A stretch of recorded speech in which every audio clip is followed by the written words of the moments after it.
강의에는 하나로 관통하고 깨워줄 수 있는 그런 시간이 될 수 있도록 노력을 해보겠습니다. 조금 전에 그 화면에서 보셨겠지만 많은 분들이 여러 나라에서 참석하신 것 같아요. 그래서 다는 소개를 못 해드리겠고 한번 지도를 그려보면서 자신이 계신 곳이 어딘지 한번 생각해 보시고 저희가 서로서로 그 지역을 위해서 각각의 선교지를 위해서 기도하면서 함께 하나가 되는 시간을 갖도록 해보겠습니다. 저는 이제 지도를 그리게 되면 여기서부터 그립니다. 이스라엘 가까운 쪽 시나이 반도에 시작해가지고 이게 아라비아 반도, 인도 반도, 말레이 반도, 인도차이나 반도. 아까요 태국에서 오신 선교사님 계셨죠? 여기는 우리의 조국 대한민국, 요동반도, 산둥반도, 제주도, 울릉도, 독도, 네, 1, 2, 3, 4 일본이죠.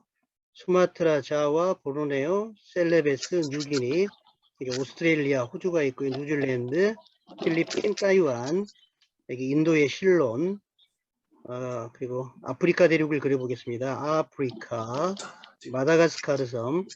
각각의 지역이 그려질 때마다 그 지역에서 복음화가 열방의 선교가 활성화가 될 수 있도록 기도해 주시면서 한번 보시면 좋겠습니다. 발칸반도 있고요. 이탈리아 반도 있고 이베리아 반도, 유틀란트 반도, 스칸디나비아 반도, 콜라 반도, 그리고 캄차카 반도가 있고 영국 아일랜드가 되겠습니다. 아까 영국에서 선교사님 오셨죠? 감사합니다. 그리고 이쪽에 이제 아메리카, 캘리포니아 반도, 그리고 레브라도 반도, 플로리다 반도, 유카탄 반도, 남아메리카, 푸에고 섬, 쿠바, 아이티, 하와이. 자, 이런 식으로 저희가 이제 지도를 그리게 됐는데, 각각이, 아까 이게 베트남에서, 저는 지금 한국에 있습니다. 저는 한국에 있고요. 여기, 태국에서 오신 분, 영국, 다른 분들은 다 여쭤보지 못했습니다만, 아까 캄보디아, 뭐, 이렇게 적혀 있는 분도 제가 봤습니다. 여러 지역에서 오셨는데, 저희가 다, 저도 선교회 출신이거든요. 그래서 선교회, 그 제자 훈련하는 선교회에서 오랜 기간 17, 18년 정도만 함께 배우고 훈련하고 이게 섬기면서 선교에 대한 관심이 많습니다.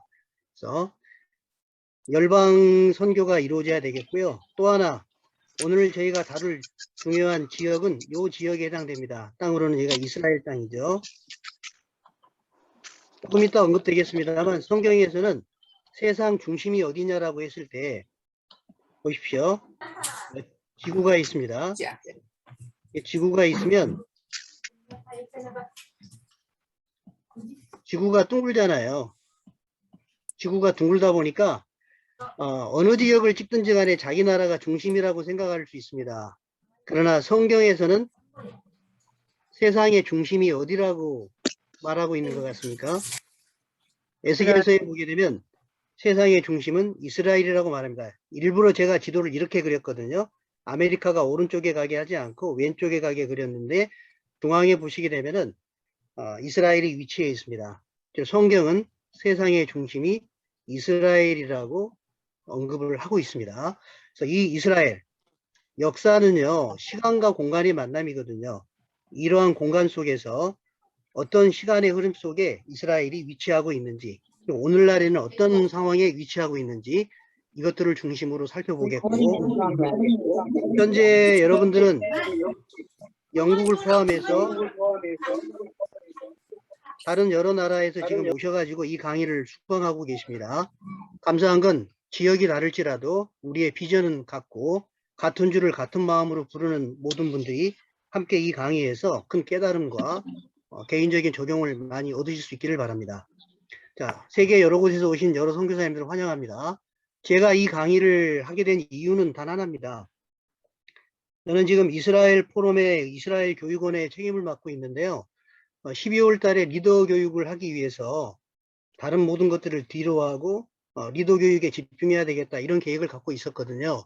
근데 갑자기 하베스트의 이성상 선교사님께서 여기 세계에 흩어져 있는 선교사님들에게 이스라엘 강의를 좀 해달라. 이성상 선교사님 자신도 이스라엘의 눈이 열리면서 이스라엘에 관심이 많아졌고 다른 분들도 지금 그런 비슷한 현상이 있는데 이스라엘에 대해서 강의를 해주시면 좋겠다. 라는 말씀을 해주실 때 제 머릿속에 번쩍 스쳐 지나가는 생각이 있었습니다. 몇 년 전부터 제가 기도를 했거든요. 어떤 기도를 했냐면 제가 이스라엘을 깨닫고 난 다음에 전 세계에 흩어져 있는, 지도에 보시듯이 전 세계에 흩어져 있는 선교사님들이 제가 깨달은 것처럼 이스라엘을 깨달으면 얼마나 좋을까라는 생각을 하게 되었습니다. 그래서 그런 생각을 하고 기도를 하면서 계속 선교사님들을 위해서 기도했거든요. 언젠가는 선교사님들에게 이러한 말씀들을 함께 나누고 서로 공감하고 그러면서 현지에 있는 많은 분들에게 또 이런 말씀들을 전하고 그러한 결과로 부흥이 일어나고 열방이 축복을 받고 또한 성경에서 말하는 이스라엘도 축복을 받고 이런 일이 일어나면 참 좋겠다 이런 생각을 갖게 되면서 제가 기도를 하게 되었는데 이성상 선교사님께서 선교사님들 대상으로 하는 겁니다 라고 말씀하셨을 때 그 자리에서 곧바로 네 하겠습니다. 그것도 선교사님들이기 때문에 무료로 하겠습니다. 할 수 있는 한 최선을 다해 보겠습니다. 즉각 그 자리에서 수락을 했습니다. 이유는 단 하나였습니다. 선교사님들이기 때문에. 제가 갖고 있는 알게 된 내용들이 함께 좋은 나눔의 시간이 될 수 있기를 바라고요. 함께 고민할 수 있는 시간이 되었으면 좋겠습니다. 저를 먼저 소개하고 진행하겠습니다. 잠깐 교수님 네네. 뮤트가 뭐라 그러죠? 그 음소거를 하시면 좋겠는데 잡음이 막 들어오. 네. 그러면 혹시 중앙에서 이재현 선교사님 중앙에서 음소거를 아마 하실 수 있으실 겁니다. 음소거 부탁드리고요. 혹시 개인적으로 그 음소거가 안 되신 분들은 화면 제가 아래에 음소거하겠습니다. 음소거를 감사합니다. 제가 중앙에서 말씀하고 필요하시면은 제가 부탁을 드릴 때 음소거를 해주시면 되겠습니다. 저를 소개하겠습니다. 여러 가지 다른 것보다는 성경을 보는 관점이 어떻게 변했는지에 대해서 저를 소개하는 시간을 잠깐 갖겠습니다. 비포와 애프터인데요. 여기서 비포와 애프터라는 말은 제가 성경의 이스라엘을 좀 더 자세하게 그리고 좀 더 깊이 있게 알게 된 이유와 그 전을 말한다고 보시면 되겠습니다. 제가 17, 18년 동안 제자 훈련하는 선교기관에서 오랫동안 섬겼다라고 말씀을 드렸었습니다. 캠퍼스 사역도 하고 직장인 사역 또는 부부 성격 공부 그리고 제자 삼고 제자를 갖다가 또 양육하는 일꾼들을 양성하는 그런 선교기관에서 이제 오랫동안 함께 섬기고 봉사하면서 주로 그때 제가 성경을 보는 관점은 점이었다라고 지금 생각을 하게 됩니다. 물론 다른 여러 관점도 있지만 주되게 제가 봤던 것은 점이었다고 생각이 되는데 새벽같이 일찍 일어나서 성경을 이제 경건의 시간을 갖기 위해서 성경을 보고 이런 활동을 할 때 저도 성경에 쭉 있는 패시지를 읽어 나가면서 제 마음속에 감동이 되는 부분들 그런 하나님이 내게 주신 말씀들을 보고 그 말씀을 가지고 내 삶에 적용하는 그런 형태의 그 성경 읽기 이런 것들이 주로 주되게 있었다라고 생각을 합니다. 그러다가 제가 이제 신학을 하게 됐습니다. 신학을 하게 되면서 그때 제 관점이 하나 크게 또 바뀌게 되었는데 하나 더 이제 플러스가 됐는데요. 성경을 전체로 관통해야 되는 특별히 그 당시에 제게 많은 도움을 줬던 거는 그레이엄 골즈워디라든가 G. 레디의 그 하나님 나라에 대한 그런 내용들이 저에게 굉장히 많은 도움을 줬습니다. 제 신학적 지평이 넓어지게 되면서 성경을 창세기에서 계시록까지 관통하면서 하나님 나라 관점으로 성경을 보게 됐습니다. 선교단체에서는 이제 전도하고 양육하고 경건의 훈련, 또 말씀 공부 여러 가지를 했죠. 거기에다가 신학적으로 이렇게 하나님 나라라는 관점으로 이제 지평이 넓어지게 되면서 관통하게 되면서 굉장히 어메이징, 참 좋다. 이제 뭔가 더 채워진 것 같다. 이런 자신감이 좀 더 붙었습니다. 그런데 아니었습니다. 하나가 또 남아 있더라고요. 또 남아 있는지는 모르겠습니다만 이스라엘을 알고 난 다음에 여기서 이스라엘은 성경의 이스라엘입니다.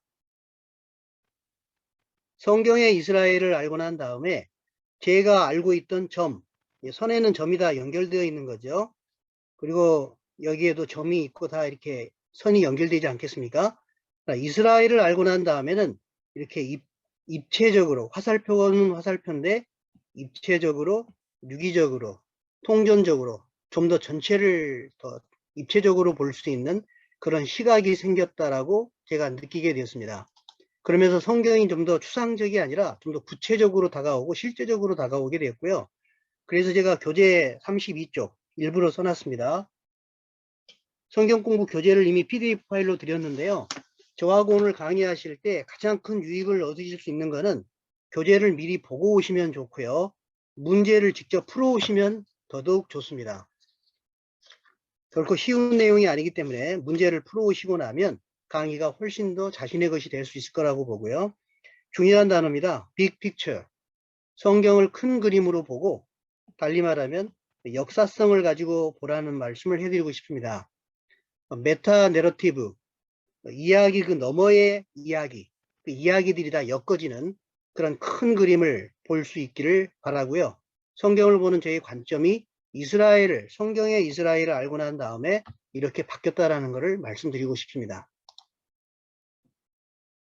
강의 목표를 말씀드리면 오기 전에 제가 오늘 참석하신 분들에게 다양하신 분들이 다양한 필요를 가지고 또는 한번 들어볼까라는 그런 생각을 가지고 들어오셨을 텐데 제 강의 목표는 이렇습니다. 서두에도 말씀드렸지만 성경이 말하는 이스라엘입니다. 성경이 말하는 이스라엘을 있는 그대로 바르게 알아. 그러니까 여기서 말하면 우리가 흔히 신약교에서 배우는 신구약 배경사 이런 정도를 말하는 게 아니고 하나님께서 구약에서부터 시작해서 어떻게 이스라엘을 통해서 우리에게 말씀하고 계시는가 이러한 맥락이 되겠습니다. 그래서 있는 그대로 바르게 알아서 디모데후서 2장 15절 혹시 암송하시는 분 계신가요? 진리의 말씀을 옳게 분별하여 부끄러울 것이 없는 일꾼으로 인정된 자로 자신을 하나님 앞에 드리기를 힘쓰라. 바울이 자신의 유언을 아들 디모데에게 하게 되면서 진리의 말씀을 옳게 분별하라고 말씀을 하고 있습니다. 이 말씀은 저에게는 항상 도전입니다. 우리는 어떤 고정관념을 가지고 익숙한 것을 좋아하거든요. 그러나 때로는 낯설게 보고 고정관념을 내려놔야 되면서 또 새로운 것 그리고 나에게 하나님께서 들려주시는 그 음성이 있다면 과거에 손에 잡고 있는 것을 내려놔야 되는 그런 형태를 취할 수 있는가? 그게 저에게는 항상 도전이고요. 그런 자세를 지금도 가지고 있고 앞으로도 계속 그런 자세로 성경을 공부하게 될 겁니다. 그렇게 성경이 말하는 이스라엘을 바르게 알아서 성경을 빅 픽처, 큰 그림으로 유기적으로 통전적으로 보게 되므로 제가 여기에다가 이스라엘을 배제하지 말라는 말을 써놨습니다. 이게 무슨 뜻이냐면요. 로이드 존스 목사님 아시죠? 세계적인 신학교이자 이제 목사님이신데 영국의 그 로이드 존스 목사님이 로마서 강해를 갖다가 각 챕터별로 썼습니다. 그 로마서 강해 보게 되면은 11장, 로마서 강해 11장, 9장, 10장, 11장은 사실 많은 사람들이 잘 이해하지 못하는 그런 장이기도 하거든요. 이스라엘의 구원에 대한 장입니다. 많은 목사님들이 로마서 설교를 하시다가 로마서 1장부터 8장까지 진행을 하다가 90, 11장에 가게 되면 많이 멈추는 경우가 있거든요. 쉽지 않거든요. 저도 그 90, 11장을 보면서 이게 도대체 뭘 말하는 거지? 이렇게 한동안 그런 생각을 가졌었습니다. 네. 눈이 열리게 되면서 그 이스라엘이 이런 거구나라는 걸 알게 되었는데 로이드 존스 목사님 말에 의하면 이스라엘을 배제하지 말라는 말은 뭐냐면 이 이스라엘은 로이드 존스 목사님의 표현입니다. 일시적인 배제이지 영원한 배제가 아니다. 사실 강의를 5가까지 다 듣고 나야 이 말이 더 이해가 되실 겁니다만 이스라엘이 1900 AD 70년에 예루살렘이 로마에 의해서 티투스 장군에 의해서 함락이 되고 이스라엘에 있는 사람들이 전 세계로 디아스포라 돼 가지고 흩어졌습니다. 그건 아시죠? 그래서 거의 한 1900년 동안 흩어져다가 1945년 1948년 5월 14일 날 이스라엘이 독립을 했습니다. 거의 그러니까 1900년 만에 이스라엘이 회복이 된 거죠. 로이드 존스 목사님은 말씀하시기를 이스라엘의 배제는 일시적인 배제이지 영원한 배제는 아니다. 로마서 11장 강의하면서 나오는 얘기입니다. 왜냐하면 로마서 11장 1절 말씀에 하나님이 이스라엘을 버렸느냐? 그럴 수 없느니라. 이 말이 나오거든요. 또 이스라엘의 배제는 부분적인 배제이지 전체적인 배제가 아니다. 이런 표현을 씁니다. 나중에 저 뒤에 가서 좀 더 언급을 하겠습니다. 그래서 성경에서 언급하고 있는 창세기부터 쭉 언급이 되고 있는 이스라엘, 그리고 바울이 신약에서 언급하고 있는 이스라엘, 그리고 사도 요한이 계시록에서 언급하고 있는 그 이스라엘, 이렇게 쭉 창세기에서 계시록까지 관통할 때 이스라엘이 흘러가고 있거든요. 그래서 그러한 것들을 역사성을 가지고 볼 수 있기를 바라고, 그걸 통해서 하나님의 마음이 내 안에 흐르게 되고요. 그리고 시대적인 분별력을 가질 수 있었으면 좋겠습니다. 그렇게 됨으로 말미암아서 하나님의 일하심에 맞추어서 사역하게 되는, 하나님이 지금 일하시는 손이 어디를 향하고 있는지를 알고 핀트에 맞춰서 내가 어디에 있든지 무엇을 하든지 하나님께서 말씀하고 계시는 것에 맞추어서 사역할 수 있는 그런 눈이 좀 더 열렸으면 좋겠다라는 생각으로 목표를 잡아봤습니다. 또 한 가지가 있다면, 좀 더 욕심을 부린다면요, 성경이 말하는 이스라엘을 다른 사람에게 체계적으로 가르칠 수 있으면 좋겠습니다. 그렇게 되기 위해서는 스스로가 꿰일 수 있도록 하셔야 되고요. 또한 이 강의를 통해서 동기부여 받았으면 좋겠습니다. 한 가지 질문하겠습니다. 제 전공은 역사입니다. 일반 대학원에서 대학에서는 역사를 전공하고 대학원에서는 서양사를 전공을 했거든요. 그래서 서양사를 공부할 때는 성경을 모르면 서양사를 논하지 말라. 저희 이제 동기들끼리 그런 얘기를 많이 하곤 했었는데, 역사를 공부하다 보니까 일반 역사하고 성경 역사가 어떻게 다른가 여기에 대해서 생각을 해보게 됩니다. 질문 하나 한번 드려도 되겠습니까? 현재 제가 보기에 제 화면에 지금 정세벽 집사님이 보이시는데요. 네, 음소거 한번 해주시고요. 음소거 해주시고, 네, 성경 역사하고 일반 역사가 있잖아요.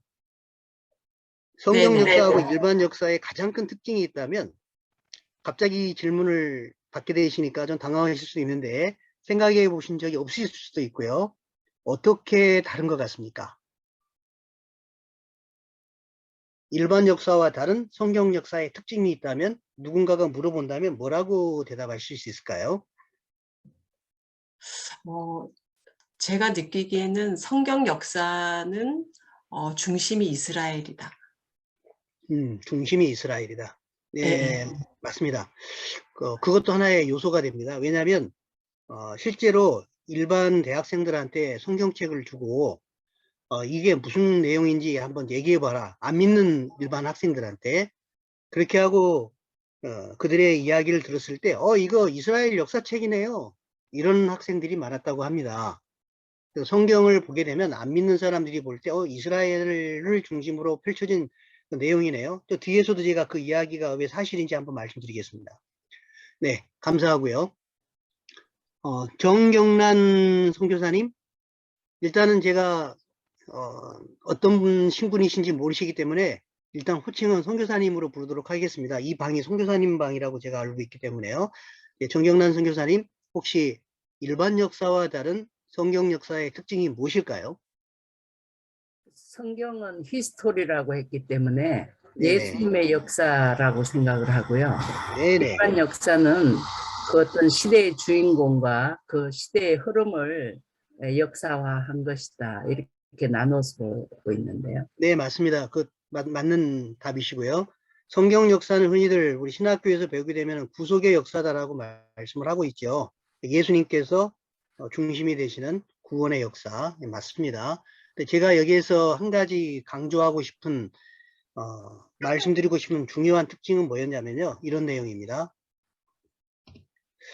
성경은 일반 역사도 동일하게 기록한 것은 과거의 일을 기록하는 게 역사입니다. 방금 히스토리라 그랬잖아요. 자, 과거의 일을 기록하는 게 역사입니다. 그런데 성경 역사는 일반 역사하고 정말 다르게 진술이 되고 있는 게 뭐냐면 미래에 일어날 일을 기록하고 있다는 게 중요한 차이입니다. 혹시 동의하십니까? 성경에 보면 미래에 일어날 일을 참 많이 기록하고 있죠. 그걸 우리는 가리켜서 미래에 일어난다, 예언이라고 얘기를 합니다. 성경에는 저는 처음에 예언이라는 이런 단어에 되게 좀 거부적이었어요. 그런데 성경을 쭉 공부하게 되면서 성경에는 정말 예언이 너무 많구나. 대표적인 게 뭐겠습니까? 예수님의 초림에 관한 예언 엄청나게 많죠. 어떤 분은 300개 정도 된다라고 얘기를 하시는데 그 수많은 예언들을 성경은 얘기를 하고 있습니다. 그리고 실제 역사 속에서 성취하고 있죠.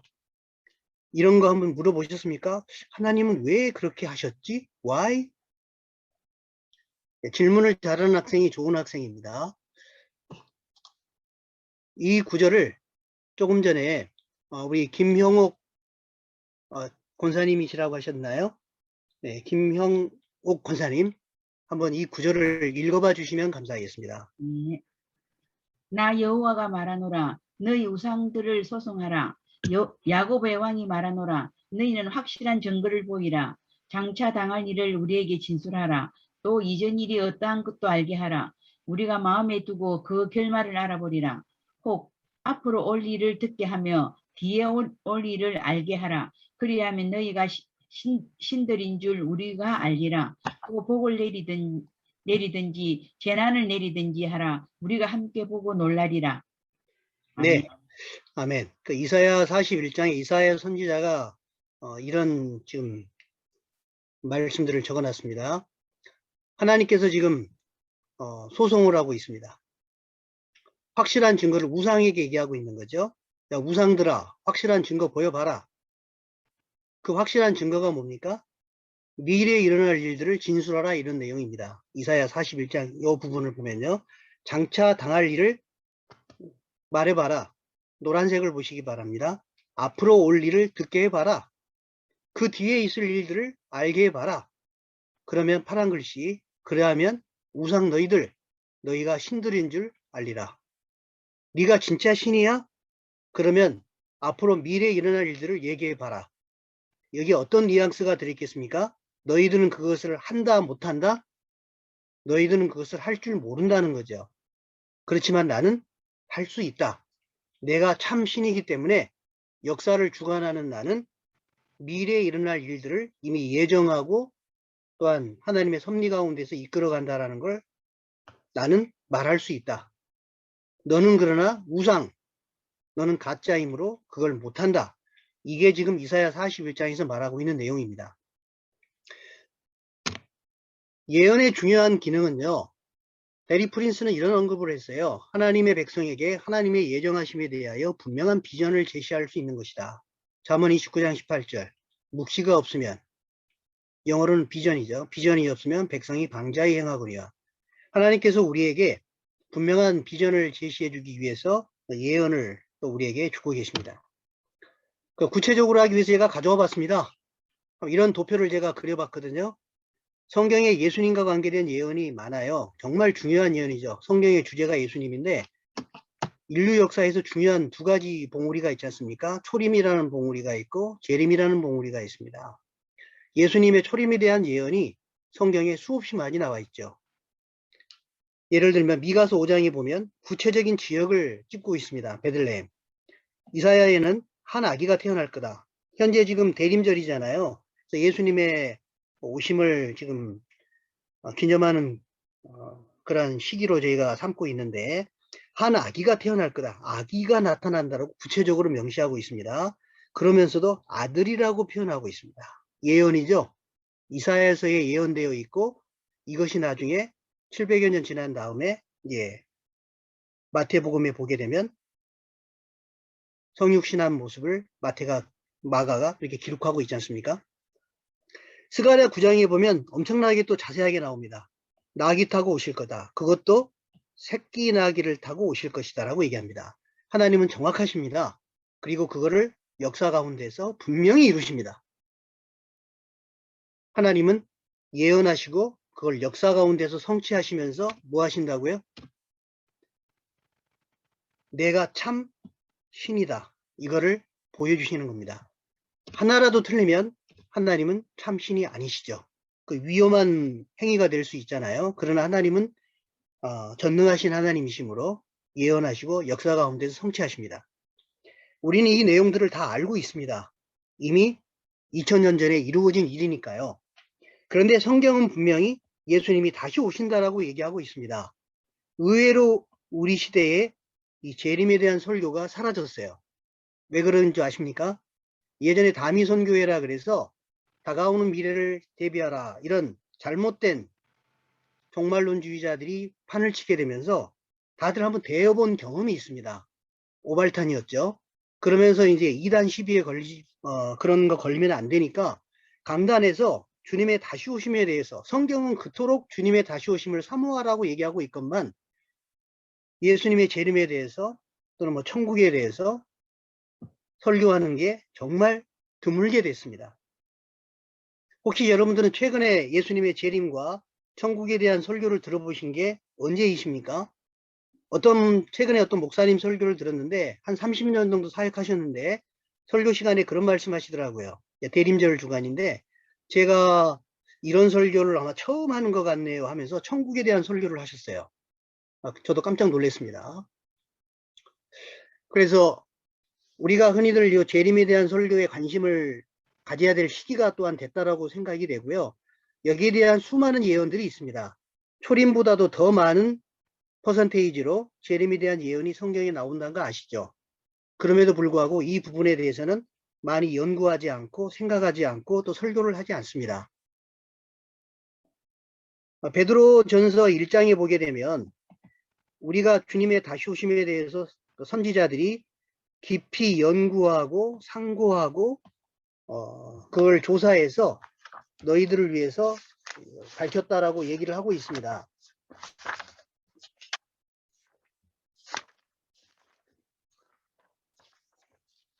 베드로전서 1장 10절로 11절이죠. 한번 나중에 찾아보시기 바랍니다. 부지런히 연구하고 살피고 연구하는 그러한 자세를 저희가 가져야 되겠고요. 초림은 이미 2000년 전에 이루어졌습니다. 이제 재림은 이루어진 것도 있고 재림과 관련해서요.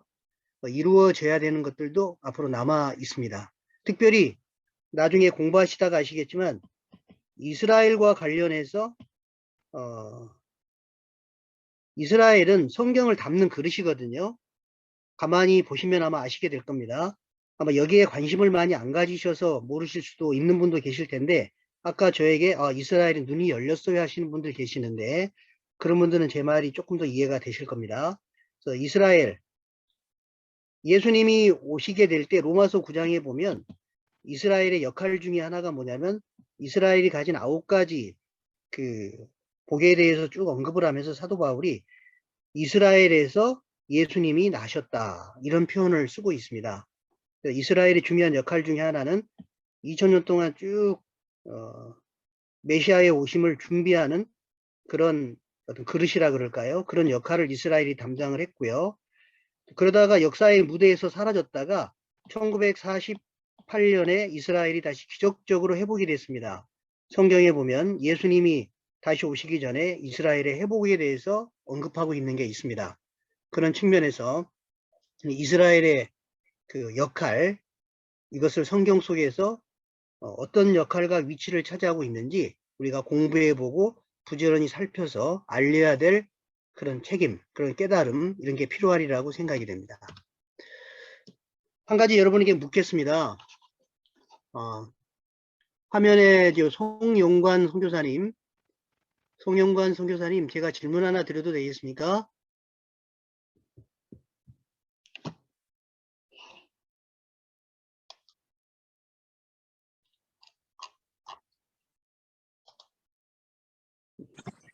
네, 송영관 선교사님 혹시 음소거 되셨나요? 네, 교수님, 이제 방금 지금 들어왔습니다. 들어오자마자 교수님 네네, 불러주세요. 네. 감사합니다.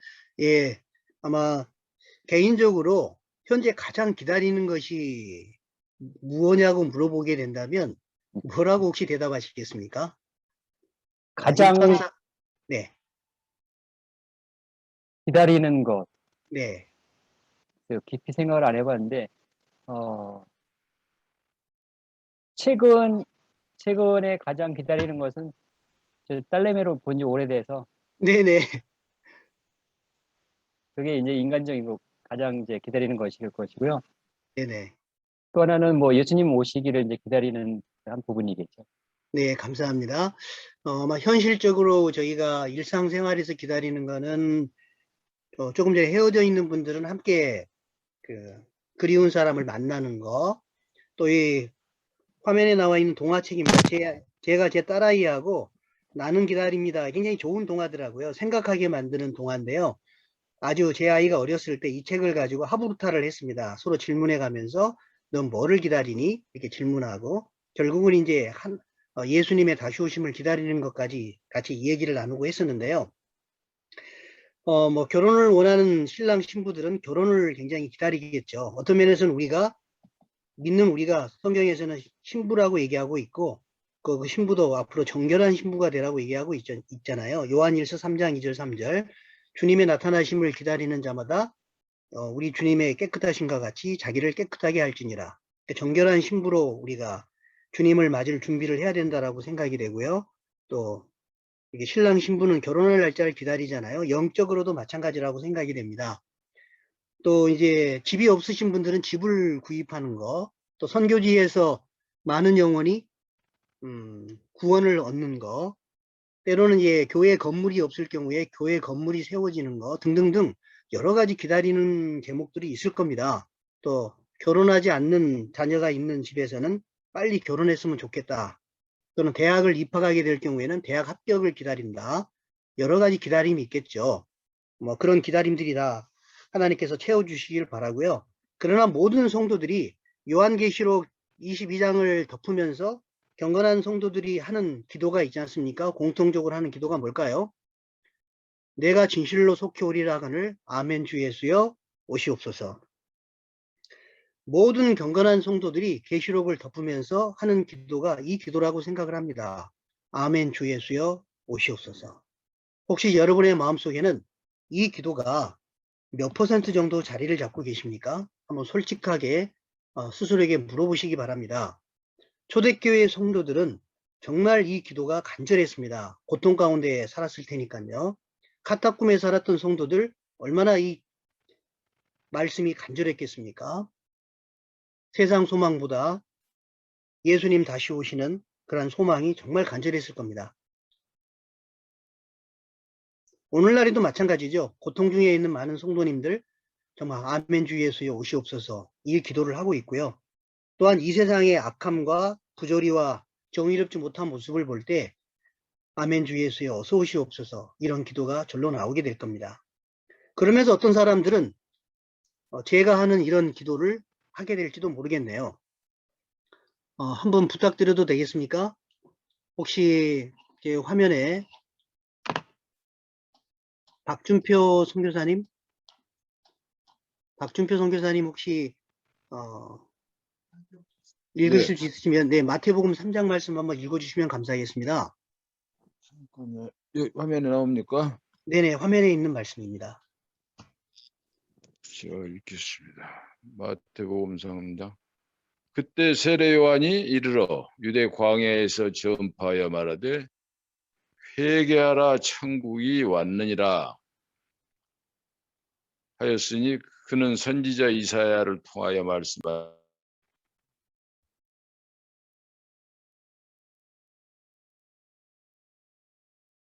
네, 도중에 지금 음이 잘 들리지 거리상 관계로 멀어서 그런 것 같습니다. 이르되 뒷부분- 너희 주의 길을 준비하라.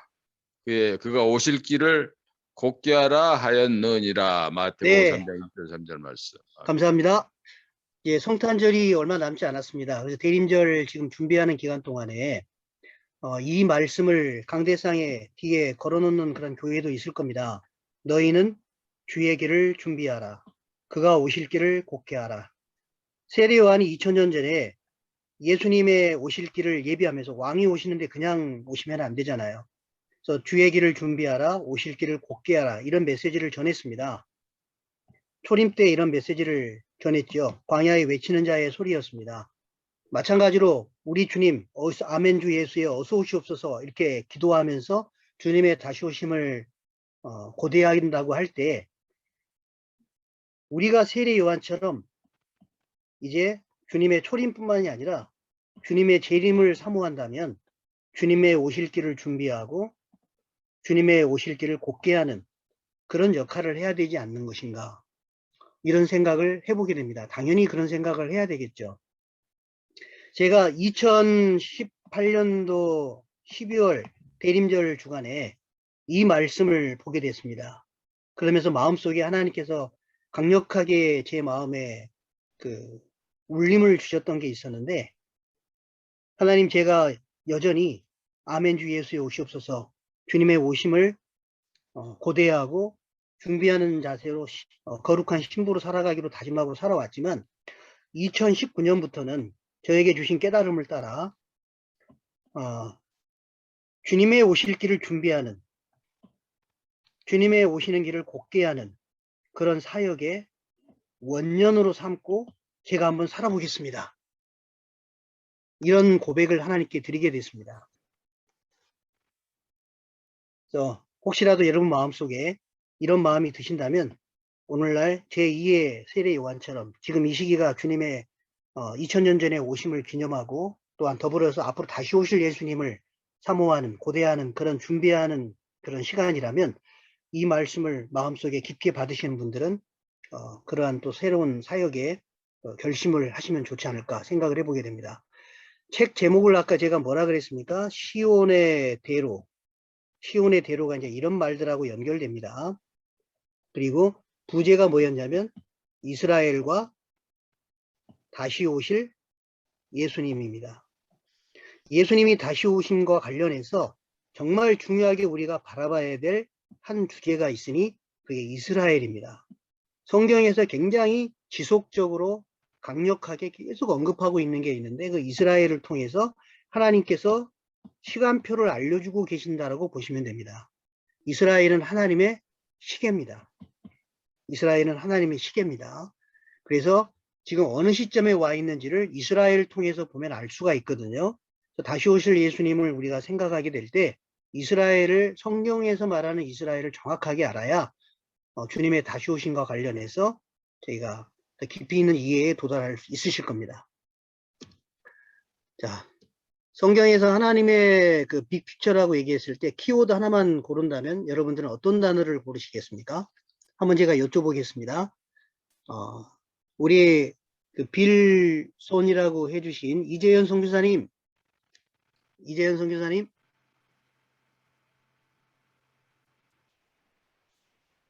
네, 말씀하세요. 네, 하나님의 그 빅픽처를 저희가 파악하게 될 때 성경 전체를 놓고 정말 네. 중요한 단어 하나, 하나님의 그 큰 그림을 이해하기 위해서 단어 하나를 고르라고 한다면 어떤 단어를 고르실 수 있으실까요?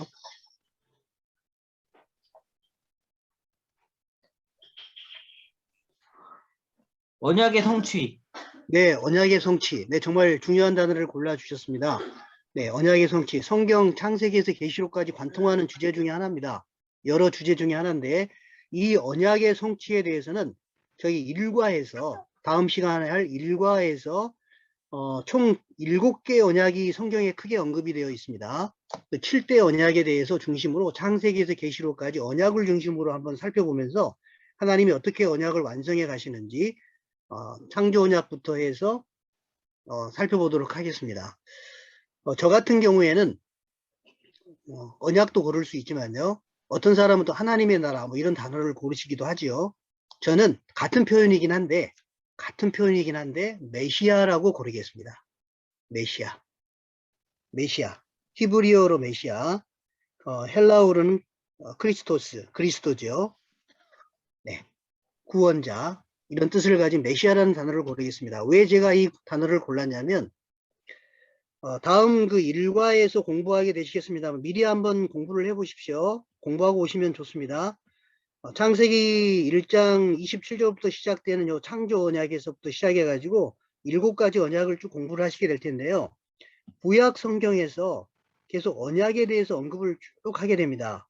그리고 예수님에게 오게 되면 새 언약에 이르게 되면서 이 과거의 모든 언약들의 절정이라고 하죠. 에센스, 언약의 절정에, 언약의 완성에 해당되는 새 언약을 저에게 주시게 되거든요.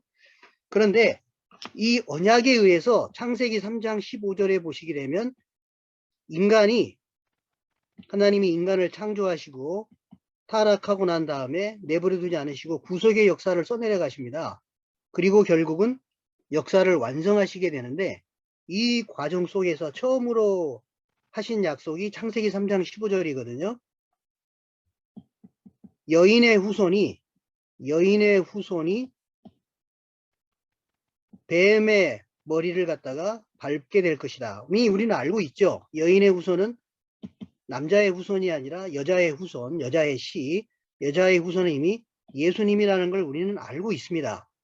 이미 신약에서 밝히고 있기 때문에요. 예수님이라는 걸 우리는 알고 있고, 구약 성경에서 이 창세기 3장 10부터 시작되는 이 내용은 계속 연결이 되면서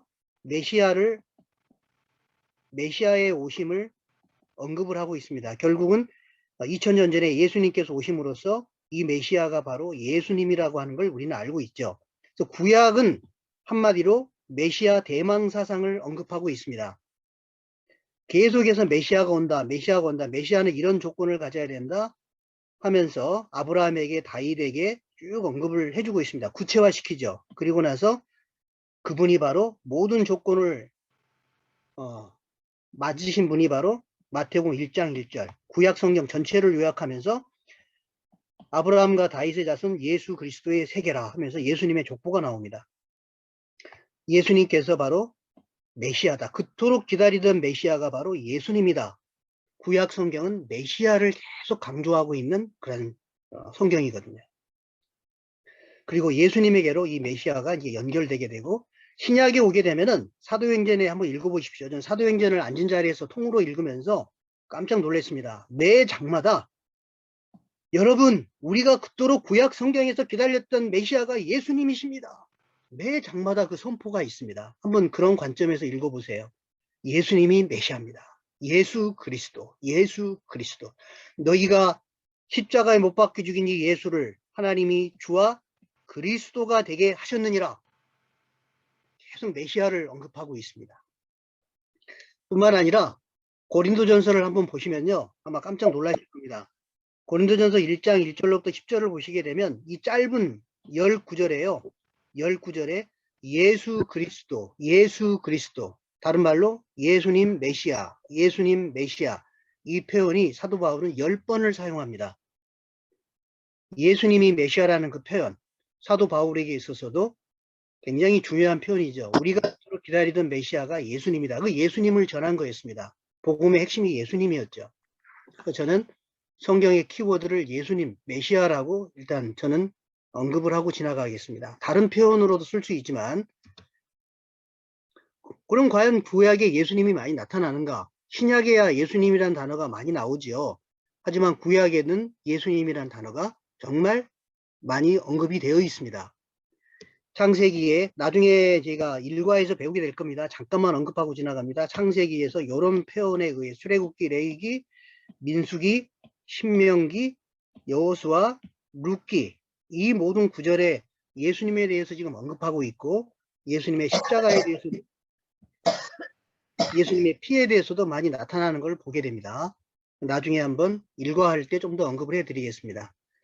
자, 구약은 계속 메시아를 언급하고 있습니다. 우리가 알고 있는 여호와의 절기 또 희년에 대한 내용 속에서도 다 예수님의 초림과 예수님의 재림에 대해서 언급하고 있거든요. 이거는 이스라엘과 연관해서 보셔야 이스라엘의 절기와 희년에 대해서 알아야만이 이해할 수 있는 어떤 모형, 그림자, 그리고 이것을 예수님이 직접 성취하시는 초림과 재림에 관한 내용들이 들어있는 건데 나중에 아마 하나하나 풀어나가게 되겠습니다. 성경의 주제는 예수 그리스도입니다. 제가 초등학교 때 유년주일학교 다닐 때요. 저희 목사님이 물었습니다. 성경이 주제가 뭔지 아는 사람 손 들어봐라. 주일학교 때 그랬을 때 아무도 손을 못 들더라고요. 어려웠나 봅니다. 초등학생들이 뭐 알겠습니까? 그 목사님께서 예수님이다 이런 얘기를 했습니다. 좋은 주일학교를 나온 분들은 아마 성경의 주제가 예수님이라고 하는 것에 인정을 하실 겁니다. 그리고 그 예수님의 핵심 사상은 뭘까요? 지일에도 그렇게 강조를 하고 있지만 예수님의 핵심 사상은 하나님 나라입니다. 이 두 가지는 연결되어 있기 때문에 성경의 주제를 하나님의 나라라고 표현할 수도 있고 예수 그리스도라고 표현할 수도 있겠죠. 우리가 잘 알고 있는 내용이지만 정말 낯설게 보면서 깊이 있게 파고 들어가야 될 중요한 주제입니다. 하나님의 나라. 예수님께서 공생애 시작하실 때 회개하라 천국이 가까웠느니라 하면서 하나님의 나라 가까웠다 회개하고 복음을 믿으라. 시작할 때 첫 메시지가 하나님 나라였고요. 예수님이 부활하시고 난 다음에 40일 동안 이 세상에 계실 때 하나님 나라 일을 말씀하셨다라고 하면서 마지막 메시지가 하나님 나라였습니다. 그래서 우리가 하나님 나라에 대해서 자신 있게 말할 수 있는 관통하는 창세기에서 계시록까지 관통하는 그 주제로 말씀을 할 수가 있어야 되겠고요. 자, 지금부터 이제 이스라엘로 다시 또 넘어갑니다. 그러한 예수님, 하나님의 나라 이런 것들을 저희가 큰 흐름으로 보면서 그 가운데 성경이 또 말하고 있는 중요한 주제, 그 중요한 또 예언의 내용 중에 하나, 이스라엘에 대해서 언급을 해보겠습니다. 성경은요, 이스라엘을 중심으로 전개된 하나님의 구속 이야기입니다. 공감하십니까? 하나님의 구속 이야기라는 것까지는 아마 이해가 선뜻 되실 수 있을지 모르지만 이스라엘을 중심으로 전개되었다라고 하게 되면 이건 뭐지? 지금까지 많이 생각 안 해봤는데 하실 수가 있을 겁니다. 저 역시 그랬습니다. 저 역시 그랬습니다. 성경에서 가장 많이 나오는 단어가 뭘까요? 라고 질문을 드리면 아마 대답하기가 어려우실 수 있습니다. 제가 성경에서 검색을 해봤습니다. 바이블 포유라고 하는 검색 엔진이 있더라고요. 그래서 성경에 여호와라는 단어를 넣어보니까 5912 구절이 나왔고요. 하나님이라는 구절은 3584 구절이 나왔습니다. 이스라엘이라는 구절을 검색해 보니까 2336 구절 나왔습니다. 개역 개정 구절입니다. 기준입니다.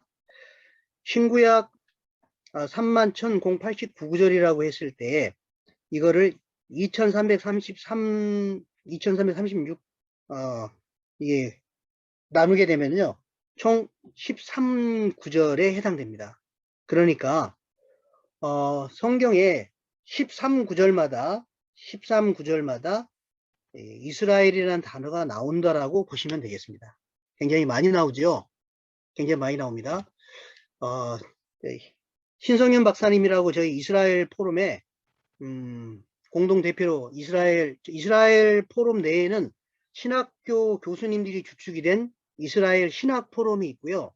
제가 책임 맡고 있는 이스라엘 교육원이 있습니다.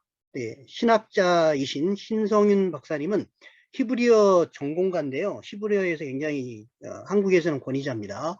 네, 그분이 이제 히브리 성경으로 검색해 봤을 때는 2515회 이스라엘이라는 단어가 2515회가 나온다라고 얘기를 합니다. 구약에서만. 그리고 정확한 구절로요.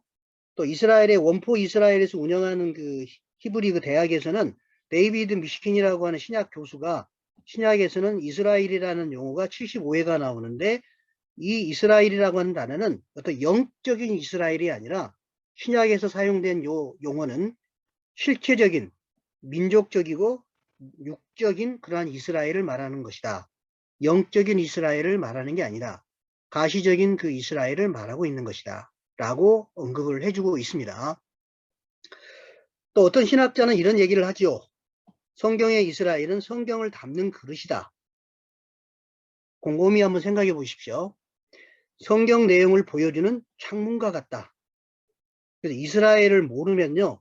성경을 입체적으로 볼 수 없다라는 결론에 이릅니다. 이런 내용들을 보시게 되면 이스라엘의 컨텍스트 속에서 보아야 한다. 지금 저희 이 줌 강의실 안에 이스라엘에서 오신 그 정규채 선교사님이라고 계시는데 정규채 선교사님은 이제 이스라엘에서 활동을 많이 해보셨으니까 이스라엘의 컨텍스트 속에서 보아야 된다는 게 무엇인지 더 잘 이해하실 겁니다. 제가 이스라엘에 처음 갔을 때 코리아, 한국적인 컨텍스트 속에서 성경을 봤습니다. 그 전까지는. 근데 이스라엘에 가고 난 다음에 큰 변화 중에 하나는 성경은 이스라엘의 컨텍스트 속에서 봐야 되는구나. 히브리어 언어 속에서 또 히브리어 문화 속에서 이스라엘의 역사 속에서 성경을 보아야 되는구나. 이스라엘의 지리 속에서 역사를 봐야 되는구나. 대한민국을 중심으로 우리의 사고방식으로 봐서는 전혀 안 되는 거구나. 라는 걸 생각을 하게 됐습니다. 여러분도 아마 공감하시죠? 성경을 담는 이스라엘 맞습니다. 지리적으로 성경의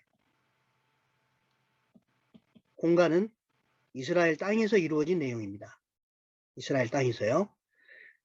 또 성경에 나와 있는 역사적인 주제들은 전부 다 이스라엘 백성에 관한 내용이 되겠습니다. 이 지리와 이 주제를 가지고 하나님의 사랑, 구속 이야기가 펼쳐지고 있는 게 성경이죠. 우리가 이스라엘을 이렇게 포함시키라는 말이 바로 이런 말이 되겠습니다. 단순하고 분명한 사실인데 아마 잊고 있는 사실이 있습니다. 제가 다시 한번 기억나게 해드리겠습니다. 구약 39권의 저자가 누굽니까? 유대인입니다. 예수님은 어떤 분이십니까? 유대인입니다. 이과에서 공부하시겠지만 예수님은 유대인으로 나시고 유대인으로 사셨고 유대인으로 죽으셨습니다. 이스라엘에 가게 되면 정규치 선교사님 한번 음소거해 주시고 한 가지 여쭤보겠습니다.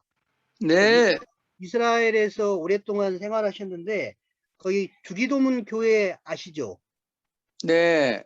주기도문 교회 가게 되면 예수님이 어떻게 그려져 있는지 한번 설명 좀 해주시겠습니까? 그 벽에 보면은 이스라엘의 전 세계에서 온 주기도문이 쭉 씌어져 있더라고요.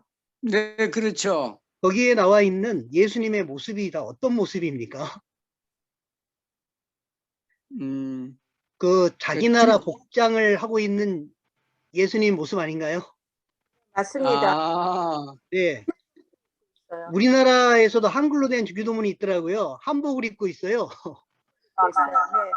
네. 그렇게 되기를 아마 기대하는 모습일 수 있겠지만 예수님은 사실 유대인의 복장을 하고 계시는 겁니다. 네. 음소거해 주시면 감사하겠습니다. 그리고 또 계속 나갑니다.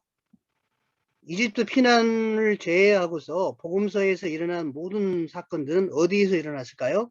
지리적으로 이스라엘에서 일어난 사건입니다. 복음서에 등장하는 사람 중 90% 이상의 사람들은 누굴까요? 네, 이스라엘 사람입니다. 이방인도 나오긴 합니다만 신약 27권의 저자는 누굽니까? 네, 유대인입니다. 누가는 이방인이라고 보는데 또 개종했다라는 그 학설도 있죠. 교회를 세우고 복음을 전파한 주요 도구는 뭡니까? 다 유대적인 것들이었습니다. 12제자 모두 어떤 민족입니까? 유대인이죠. 뭐 당연히 그러다 보니까 유대적인 풍습이나 유대적인 거 전도를 하더라도 회당에 가서 또 전도하고 그렇습니다. 성전 앞에서 복음도 전파하고요. 계시록에 보면 예수님의 죽음과 부활 이후 60년 이상 지난 후 씌어진 그 계시록에 어떻게 표현되고 있나요? 하늘에 계신 예수님을 어떻게 묘사하고 있습니까? 유대지파의 사자, 유대지파가 나옵니다. 창세기 49장에 보면 그 유대지파에 대해서 이렇게 축복하는 장면이 나오잖아요. 다윗의 뿌리, 이렇게 또 계시록에서 여전히 예수님의 유대성을 강조하고 있는 내용들이 나오게 됩니다. 계시록 끝에 22장 16절에 이르기까지. 계시록 새 예루살렘에 새겨진 모든 이름을 뭘로 표현하고 있나요? 이스라엘 12지파, 12제자의 이름이 새겨져 있습니다. 성경은 이스라엘을 빼고는 생각하기 어려운 그러한 책인 게 사실입니다. 단순하고도 분명한 사실인데 우리가 이걸 때로는 잊고 사는 경우가 있거든요. 한 번쯤 더 새겨보시면 좋겠습니다. 서두에서 말씀드렸지만 성경이 말하는 세상의 중심이 어딜까요? 아까 말씀드렸죠? 성경이 말하는 세상의 중심은 어딜까요? 이스라엘이라고 성경은 말합니다. 네, 에스겔서 38장 12절 윤석표 장로님 한번 읽어주시겠습니까? 에스겔서 38장 12절 말씀. 내 손을 들어서 황폐하였다가 지금 사람이 거주하는 땅과 여러 나라에서 모여서 짐승과 재물을 넣고 세상 중앙에 거주하는 백성을 치고자 할 때에. 에스겔서 37, 38장의 내용은 마지막 때에 있을 전쟁에 대해서 예언하는 장이지 않겠습니까? 36장은 이스라엘이 회복될 것이라는 것을 이스라엘의 산들이라는 것을 의인화시켜서 에스겔 36장은 이스라엘의 회복을 언급하고 있는 굉장히 중요한 장입니다. 에스겔 35장은 이스라엘을 대적하는 나라들이 어떻게 하나님께서 심판하시는지에 대해서 언급하고 있는 또 그런 장이기도 하고요. 이렇게 대비해서 성경을 읽어보시기 바라고요. 자, 이때 에스겔서 36장 38장 12절 말씀에 세상 중심에 거주하는 나라가 이스라엘이라고 성경은 말합니다. 그래서 1581년에 발견된 이 성경을 통한 여행, 이 사파에도 보면 하인리 빈팅이 그린 그림인데요. 예루살렘으로 표현한 가나안이 세상의 중심이라고, 그 당시 지도였어요. 유럽 지도, 아시아, 아프리카, 그 중앙에 이스라엘, 예루살렘이 존재한다라고 지금 설명을 하고 있죠. 이스라엘의 중심은 예루살렘이라고 말할 수 있고요. 그 다음에 예루살렘의 중심은 하나님의 거하시는 성전이라고 말씀할 수가 있겠습니다.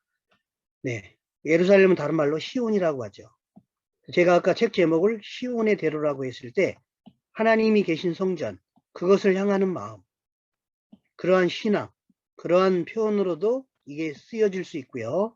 때로는 우리가 그러한 주님의 다시 오심을 바라보면서 하나님의 마음속에 인류의 복음의 완성, 선교사님들 선교지에서 지금 선교하고 계시잖아요. 선교의 완성, 구원의 완성, 역사의 완성, 하나님 나라의 완성을 하게 될 경우에 하나님의 마음속에 있는 꿈이지 않습니까?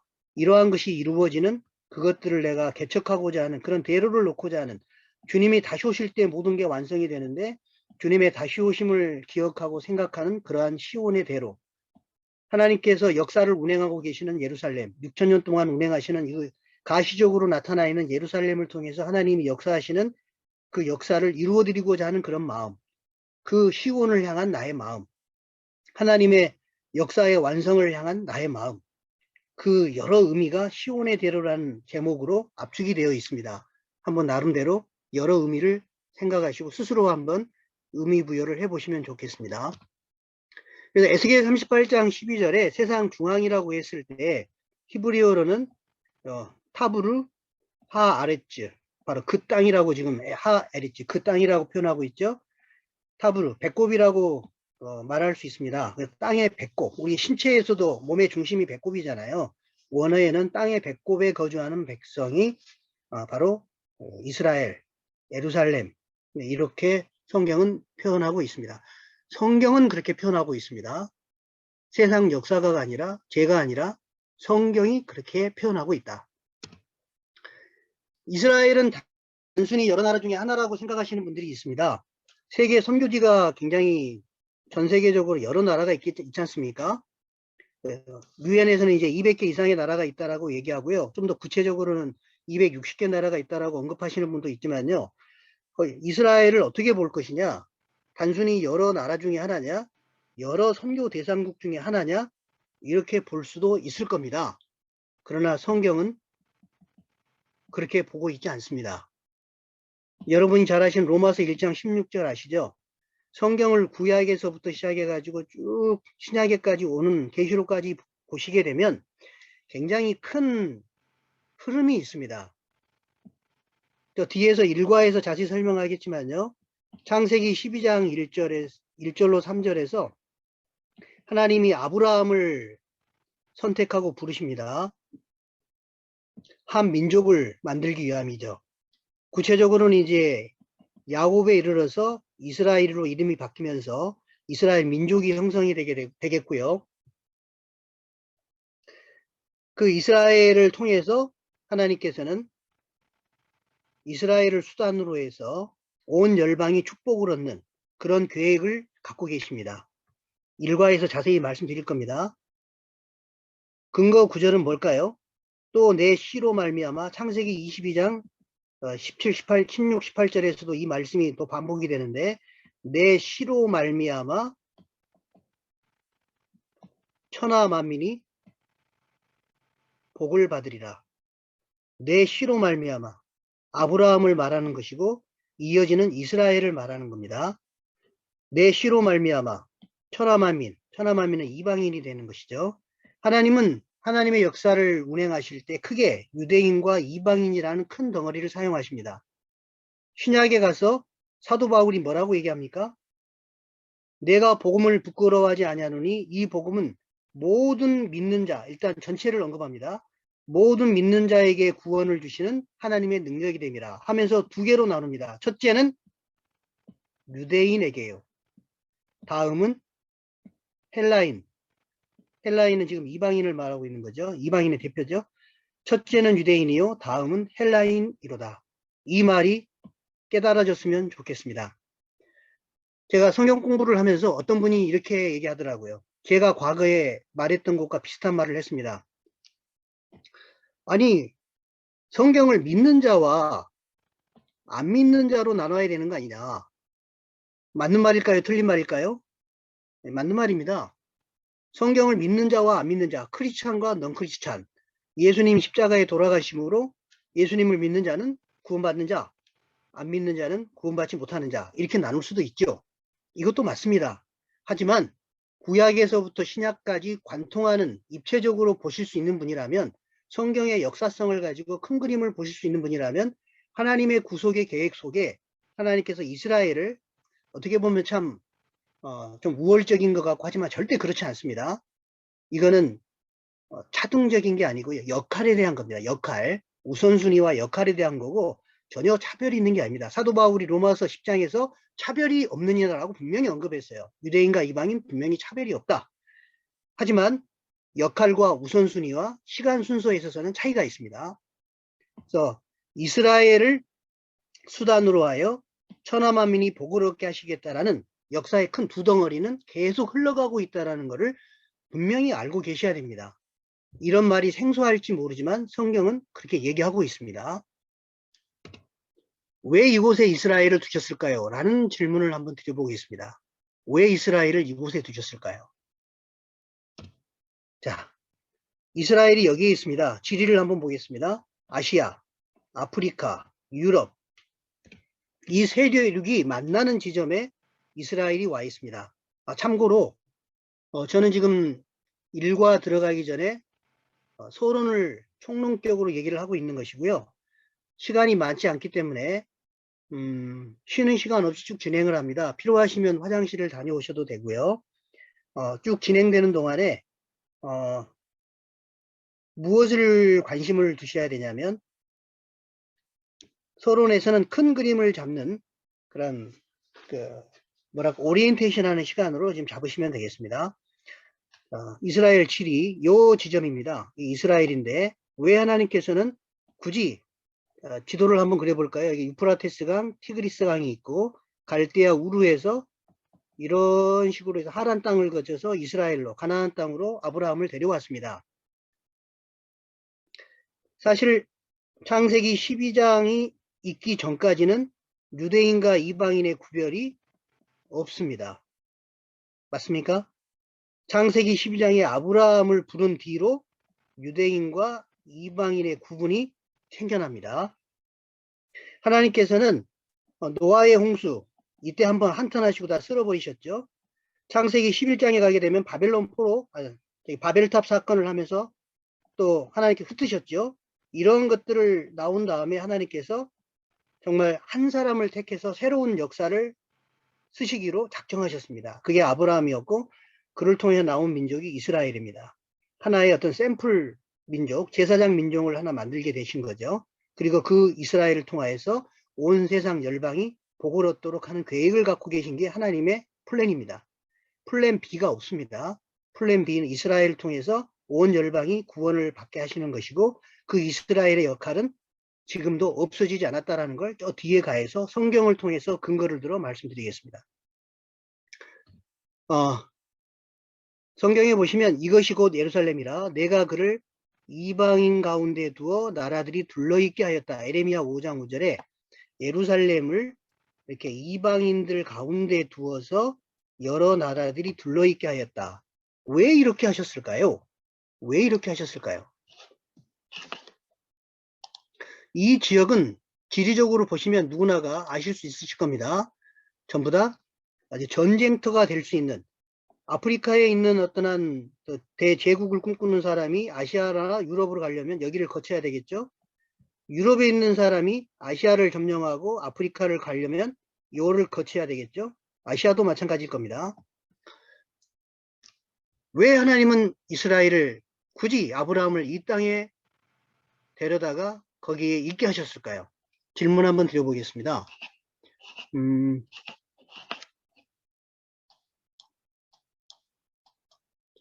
혹시 화면상에 김종구 선교사님이라고 적힌 분이 계시는데요. 김종구 선교사님? 김종구 선교사님 혹시 그 마이크 켜실 수 있으시면 한번 부탁드리겠습니다.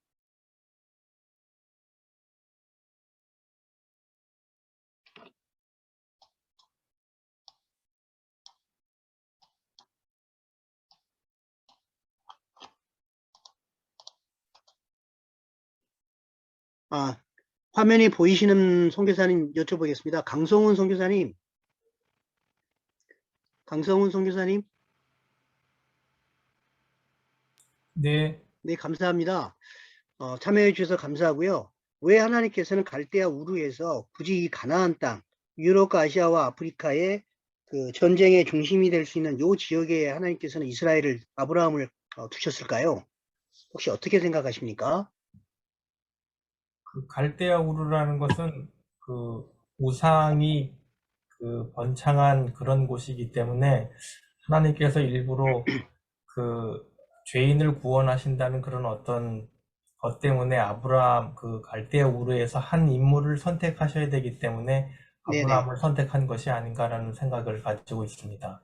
네, 개인적인 생각 말씀해 주셔서 감사합니다. 실제로 성경에는 뭐 이스라엘이 젖과 꿀이 흐르는 땅이다 이런 표현이 나오죠. 여기 제가 다른 구절로 한번 보도록 하겠습니다. 신명기 11장을 찾아보니까요.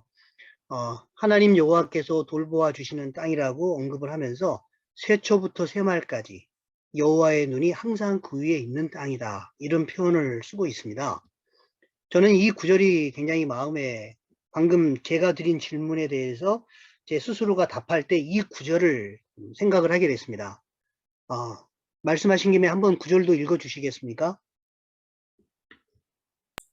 도움을 구하러 애굽으로 내려가는 자들은 화 있을진저 그들은 말을 의지하며 병거의 만능과 마병의 심히 강함을 의지하고 이스라엘의 거룩하신 이를 앙모하지 아니하며 여호와를 구하지 아니하나니. 네, 이사야 감사합니다. 이 구절에서 보시게 되면 하나님께서 원하시는 건 뭘까요? 그러니까 애굽이라는 것은 세상이니까 세상을 네네. 의지하지 말고 네네. 하나님 의지하라는 그 뜻인 것 같습니다. 네, 맞습니다. 아멘. 감사합니다. 에스겔서 29장 6절에 보면 애굽의 모든 주민이 내가 여호와인 줄을 알리라. 애굽은 본래 이스라엘 족속에게 갈대 지팡이라. 이런 표현을 쓰고 있습니다. 갈대 지팡이. 지팡이가 갈대입니다. 얼마나 약하겠습니까? 애굽을 의지하지 말라. 무슨 뜻인가요? 하나님만 의지하라. 하나님이 너희의 말이고 하나님이 너희의 병거고 하나님이 너희의 마병이다. 애굽을 의지하지 말라. 다른 나라를 의지하지 말라. 너희가 만약에 이런 강대국 사이에 너희를 둘러놓았는데 너희가 여호와 하나님만을 의지하면 안전하게 살 것이며 여호와 하나님을 의지하지 않고 우상 숭배하면 사람 막대기를 가지고 너희를 칠 것이야. 하나님께서 그렇게 역사를 진행하시기로 작정하시고 이스라엘을, 아브라함을 이 땅에 두셨습니다. 또 성경에는 한 번만 더 읽어주시면 감사하겠습니다. 이사야 43장 말씀입니다. 나 여호와가 말하노라 너희는 나의 증인 나의 종으로 택함을 입었나니 이는 너희가 나를 알고 믿으며 내가 그인 줄 깨닫게 하려 함이라. 나의 전에 지음을 받은 신이 없었느니라. 나의 후에도 없으리라.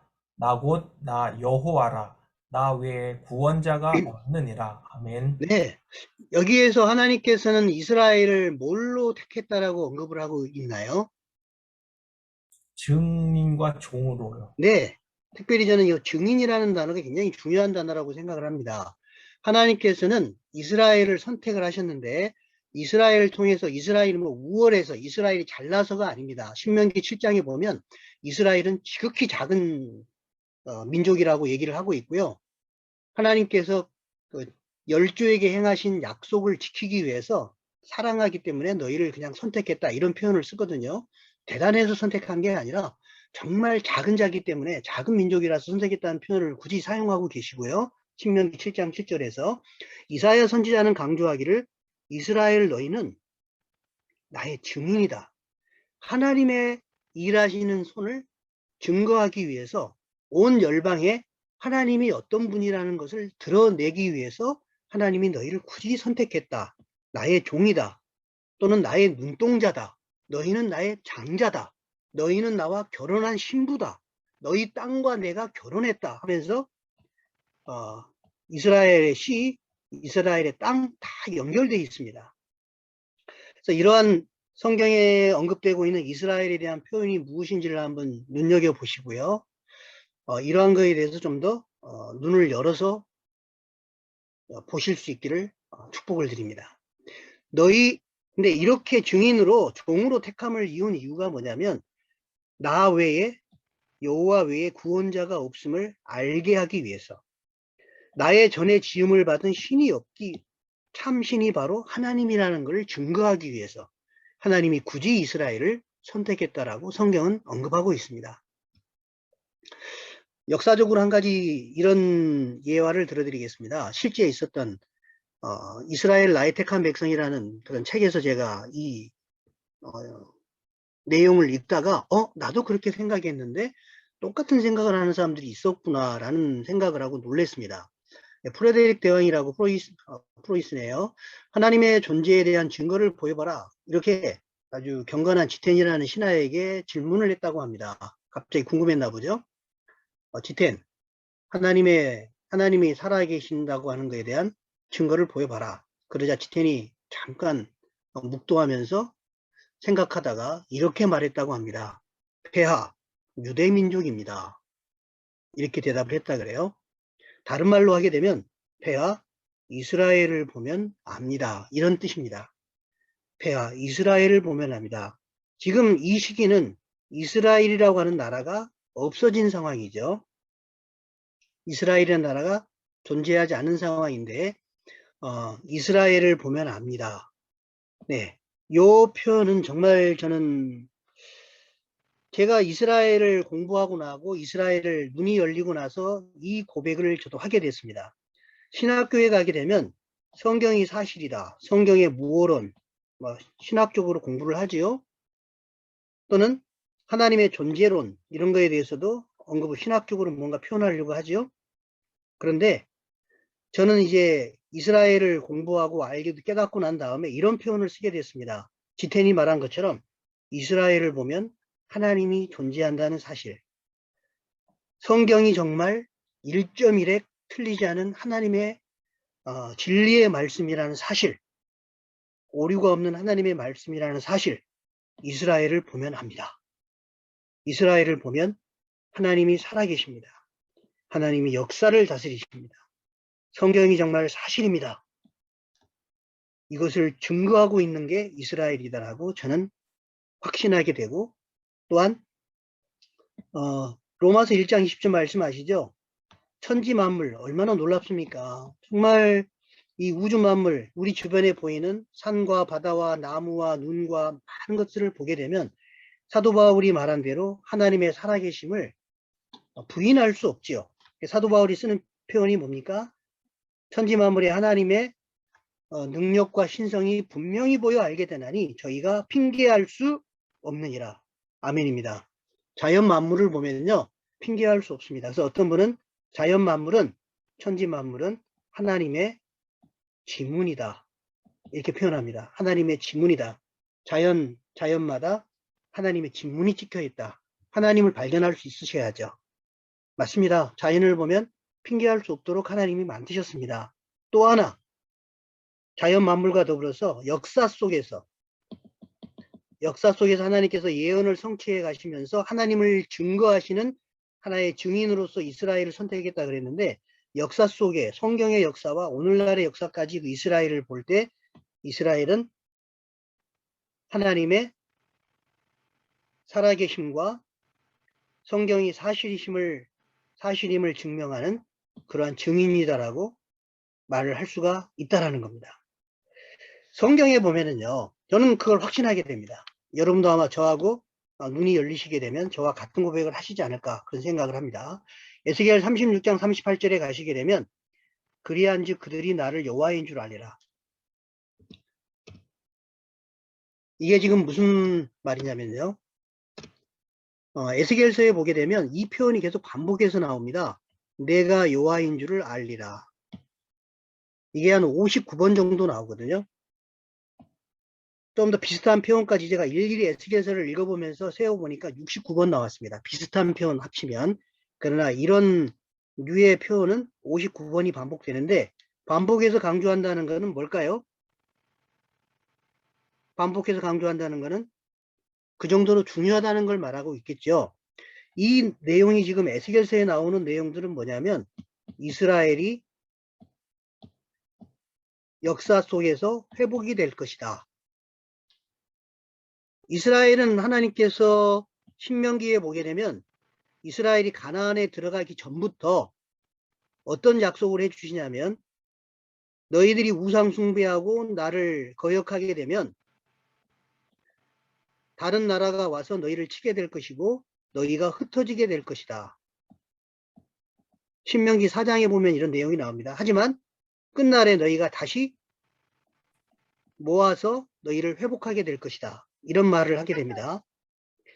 그리고 에스겔서 36장 이런 구절에 보게 되면 이스라엘 너희들은 나라가 되고 다시 모여져서 나라가 될 것이고, 또한 너희들이 영적으로 둔감해져 가지고 예수 그리스도를 보지도 못하고 듣지도 못하고 귀로 깨달아 마음으로 깨달아 알지 못하게 되는데, 이 표현은요, 방금 말한 이 표현은 이사야서에서 반복되고 예수님께서 계속 반복하신 말씀이고, 사도 바울이 사도행전 28장에 가면 계속 반복하는 말이거든요. 너희가 눈으로 보아도 보지 못하고 귀로 들어도 듣지 못하고 마음으로 깨달아 알지 못한다. 실제로 예수님 당시에 예수님을 메시아라고 인정하지 못하고 민족적으로 거부했잖아요. 그래서 예수님께서 이사야 말이 맞도다. 너희가 보지도 듣지도 깨닫지도 못하는구나. 사도 바울도 그래서 이 복음이 이방인에게로 갈 것이다. 이렇게 얘기하고 있죠. 그러나 그걸로 끝나는 게 아니라 이사야서에 보게 되면 이스라엘이 다시 영적으로 보고 듣고 깨닫는 때가 온다라고 이사야 6장 8절로 12절에서는 얘기를 하고 있습니다. 그때가 언제냐면 이스라엘이 다 나중에 다시 다룰 겁니다. 지금은 서론입니다. 이스라엘이 황폐됨이 끝나는 시점이 오게 될 텐데, 황폐됨이 끝나는 시점이 오게 되면 그때는 너희가 눈이 열어 회복이 되게 될 것이다. 이런 언급을 성경이 하고 있거든요. 이런 여러 선지서들의 예언들을 보게 되면 바로 이스라엘이 회복되는 걸 언급하고 있는데, 그게 이제 주님이 다시 오시기 전에 일어나야 될 여러 일들이기도 합니다. 그 말들을 하게 되면, 그런 예언들을 하게 되면서 뭐라고 말하고 있냐면, 그런 것들을 보게 되면 이스라엘 사람들이 내가 여호와인 줄, 그들의 하나님인 줄 너희가 알게 될 것이다. 또 하나, 온 열방에 있는 사람들이, 여러 이방 나라들이 이런 것들을 보게 되면, 이스라엘에 이루어지는 이런 일들을 보게 되면 내가 하나님인 줄 너희가 알게 될 것이다. 이렇게 반복하는 표현이 59번 나옵니다.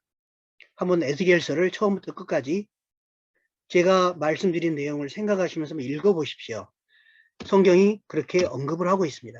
자, 이제 마무리를 지어야 될 때가 왔기 때문에, 하나님의 구속사의 시계, 아까 서두에 말씀드렸죠. 이스라엘은 하나님의 구속사의 시계다. 이런 표현을 쓰게 됩니다.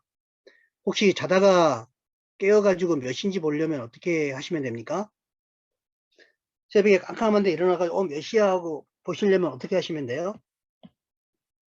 시계를 보시면 되죠. 알람 시계를 눌러서 빛을 밝혀가지고 볼 수도 있고요. 자다가 몇 시인지를 알려면 시계를 보면 됩니다. 맞습니다. 우리가 하나님의 시간이 몇 시인 줄 알게 되려면 바로 하나님의 시계 이스라엘을 보면 지금 몇 시가 되어 있는지, 하나님께서 구속사의 시계를 운영하고 계시는데, 하나님의 역사는 직선적인 역사가입니다. 기독교 역사관은 직선의 역사가잖아요. 순환의 역사가도 아니고요. 그래서 직선적인 역사관인데, 바로 하나님께서 창조, 타락, 구속, 완성을 하게 되시는데, 그 완성으로 가기 전에 끝날 때가 오게 됩니다. 종말의 때가 오게 되는데, 지금 몇 시를 알려주는 것이 바로 이스라엘입니다. 예수님이 초림 때 오신다는 것도 이스라엘이 알려주게 되는 거고, 역할을 하게 된 거고요. 예수님이 다시 재림하게 되는 그 시점 직전에 이스라엘이 나라가 되어서 회복될 것이라는 것도 성경이 언급을 하고 있습니다. 이스라엘의 역할이거든요. 성경에서 말한, 아까 증인이라고 얘기했잖아요. 시계 바늘이 주는 메시지를 정확하게 해석하고 있는가. 그래서 하나님의 도구요, 하나님의 전략이라고 할 수 있는 그런 이스라엘에 대해서 관심을 가지시고 성경을 다시 한번 보시기 바랍니다. 사도 바울, 신약에서 그건 구약에서는 하는 소리 아니야라고 할지 모르지만, 자, 로마서 9장, 10장, 11장은 저희가 자세히 읽어야 될, 오늘날 다시 읽어야 될 책인데요. 로마서 9장은 이스라엘의 과거에 대해서 언급하고 있고요. 10장은 이스라엘의 현재에 대해서 언급하고 있습니다. 11장은 이스라엘의 미래에 대해서 언급하고 있거든요. 1장에서 8장까지는 이스라엘이 아닌 일반 자연인의 구원에, 개인 구원에 대해서 언급을 쭉 하고 있어요. 그리고 나서는 이제 9장, 10장, 11절에 가서 사도 바울이 꼭 기억해 달라고 하면서 9장, 10장, 11장에서 이스라엘의 구원에 대해서 언급을 합니다. 그리고 12장에서부터 16장까지는 그런 교리를 갖다가 알고 난 다음에 삶에 어떻게 적용할 것이냐, 이런 적용 부분으로 나가게 되거든요. 그런 측면에서 11장 25절, 26절을 보시게 되면 한번 읽어보겠습니다. 윤석표 장로님 한번 읽어봐 주시겠습니까?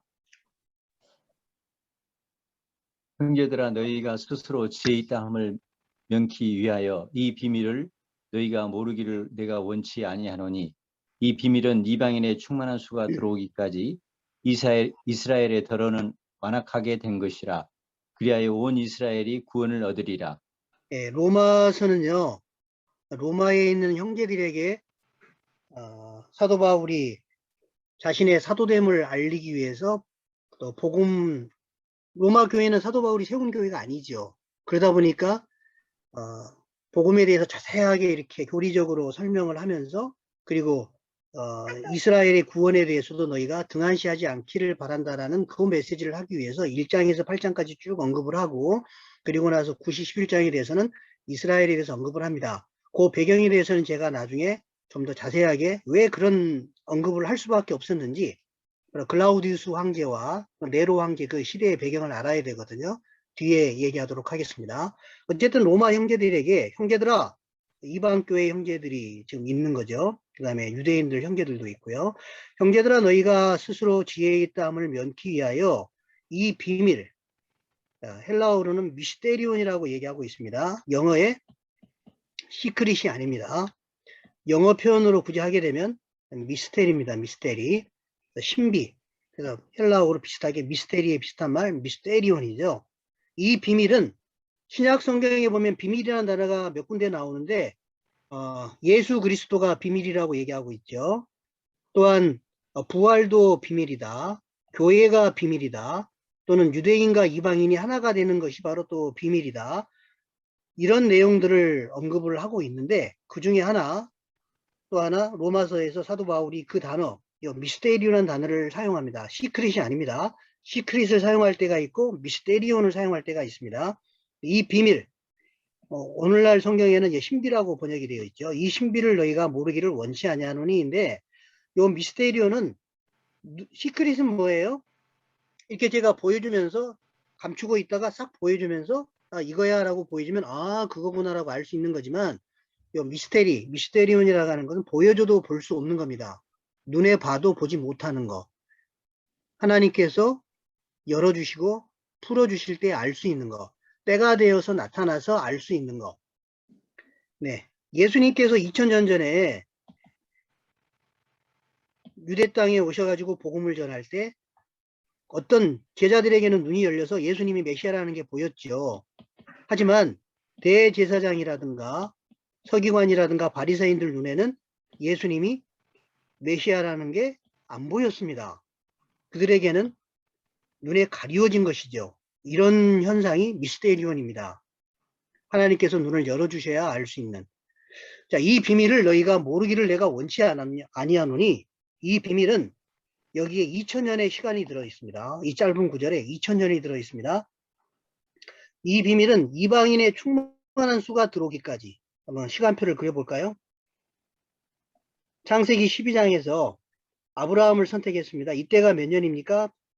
예수님 태어나기 2000년 전, BC 2000년 전입니다. 그리고 나서 예수님께서 태어나는 게 다윗이 1000년입니다. 모세가 1500년입니다. 그래서 자, 예수님께서 2000년, 지금부터 2000년 전에 이 땅에 오셨죠. 이스라엘을 통해서 하나님께서는 아브라함 이후로 이스라엘을 통해서 로마서 9장에 보면 우리에게 언약을 주시고 약속을 주시고 또 예배를 주시고 또 율법을 주시고 이스라엘에게 그걸 맡겼습니다. 그런 걸 통해서 유대인이 뭐가 되게 하셨어요? 너희로 하여금 이방인의 빛이 되게 하겠다라고 이사야 선지자는 얘기합니다.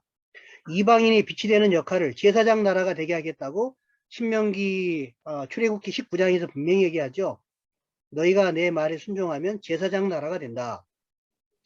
그런 역할을 하도록 하나님께서 이스라엘을 부르셨는데 이스라엘이 사실은 불순종했습니다. 한계죠. 그래서 예수님을 십자가에 못 박혀 죽게 하였고 AD 70년이 되게 되면 로마의 디두스 장군에 의해서 예루살렘이 함락이 되고 그들의 불신앙으로 인해서 전 세계로 흩어집니다. 전 세계로 흩어집니다. 그리고는 끝일까요? 로마서를 보겠습니다. 이렇게 이스라엘이 전 세계로 디아스포라 되고 AD 70년에 흩어지게 되는 건요. 이 비밀은 이방인의 충만한 수가 들어오기까지 이스라엘이 넘어지게 되면 로마서 11장 11절로 아마 20절 사이를 보시게 되면 이스라엘의 넘어짐으로 이방인의 풍성함이 된다. 이방인의 구원이 된다라는 표현이 나옵니다. 그러면서 이방인의 충만한 수가 들어온다라고 얘기하고 있거든요. 이스라엘이 넘어짐으로 그게 하나님의 섭리였습니다. 네, 저기 음소거 부탁드리겠고요. 이스라엘이 넘어지게 되므로 이방인들이 구원을 받았습니다. 그게 바로 2000년이었습니다. 2000년. 지금 예수님 초림하신 지 2000년이 지났지 않습니까? 그 기간 동안에 이방인의 충만한 수가 들어오기까지 하나님의 구속사의 섭리 가운데는 유대인들은 넘어지고 이방인의 충만한 수가 들어와야 됩니다. 그때까지 이스라엘의 덜은 어떻게 된다고요? 눈이 가리워졌습니다. 아까 말씀드렸죠? 이사야 선지자가 예언하듯이 덜은 완악하게 된 것이라. 그리하여 이런 시간의 흐름과 이런 역사적인 과정을 통하여 그리하여 온 이스라엘이 다시 구원을 얻게 될 것이다. 사도 바울이 예언하고 있는 말씀입니다. 사도 바울이 신약에서 예언하고 있는 말이거든요. 이스라엘이 역사적으로 회복하고 난 다음에 역사의 무대에 다시 올라왔습니다. 이게 하나님의 그 구속사에 이스라엘이 포함된 빅 픽처, 큰 그림이 되겠습니다. 이 로마서의 이 말씀은 그래서 정말 중요한 말씀이 되겠습니다. 이 말 속에 2000년의 역사가 들어 있습니다. 나중에 다시 자세히 설명을 하게 될 겁니다. 다시 한번 설명을 해드리면 신학적으로 우리가 창조, 타락, 구속, 완성. 혹시 음소거가 안 되신 분은 음소거를 해주시면 감사하겠습니다. 이런 과정을 저희가 신학적으로 제가 분석을 하게 되는데 이 내용이 이제 구속사의 기간 동안에 있어야 되는 내용이잖아요. 그래서 1과에서 앞으로 이스라엘을 하나님께서 왜 선택하고 어떤 언약을 맺으셨는지 이런 7가지 언약에 대해서 살펴보겠고요. 좀 더 포커스를 줌 해가지고 예수님 당시에 예수님께서 만왕의 왕이시지만 마태 또 마가 이런 복음서에 보면 유대인의 왕이라는 표현이 나옵니다. 그래서 이 표현이 의미하는 게 뭔지 이거를 한번 저희가 역사 전체 흐름 속에서 살펴보게 될 거고요. 3과에 보게 되면은 예루살렘이 AD 70년에 멸망하게 되면서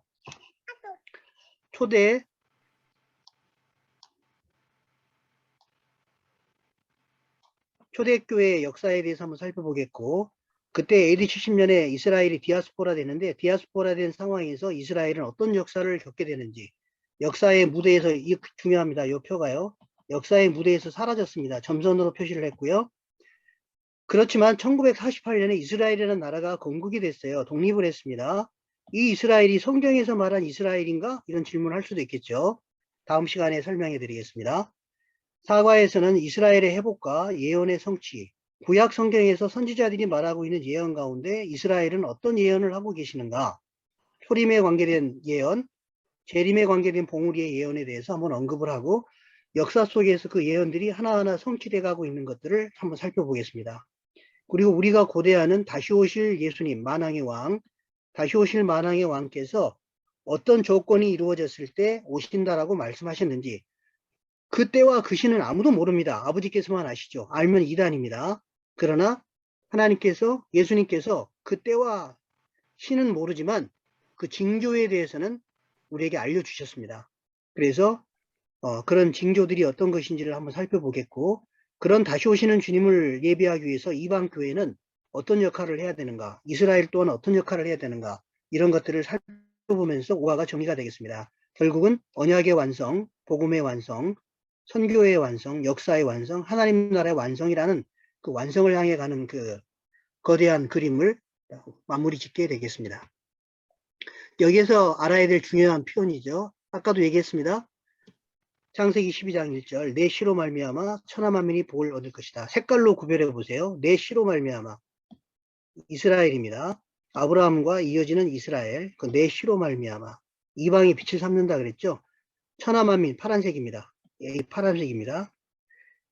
지난 2000년 동안 이방인들이 이스라엘의 넘어짐으로, 이렇게 점선 보이시죠? 이스라엘의 넘어짐으로 이방인이 구원을 얻었습니다. 이거를 신학적으로는 수단의 특정성, 목표의 보편성이라고 표현할 수가 있습니다.